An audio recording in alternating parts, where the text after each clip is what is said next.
In a country often plagued by acts of violence, many girls and women in Somalia live in constant fear. To try and find the way forward, activists and stakeholders recently held a symposium to raise awareness about this social ill.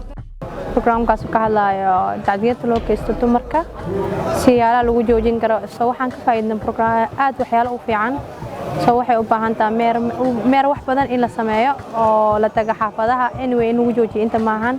ka fikira sidii loo joojin lahaa xadgudubka lagu hayo dumarka waxaan doonaynaa in Soomaaliya ka dhamaato GBV-gan ay la sheegayo arinta lagu hayo sida maartay shakhsiyan lagu hayo dumarka Soomaaliya waxay ka mid tahay wadamada lagu tiriyay inay yihiin kuwa dadka lagu dhibaatay sida saayidka waxaan rajaynayaa in sanadaha soo socda isbedel imaan doono. Lawlessness and impunity in Somalia have seen harmful practices like female genital mutilation go unchecked.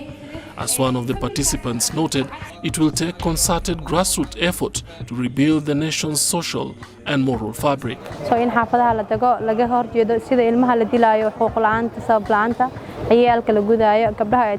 trading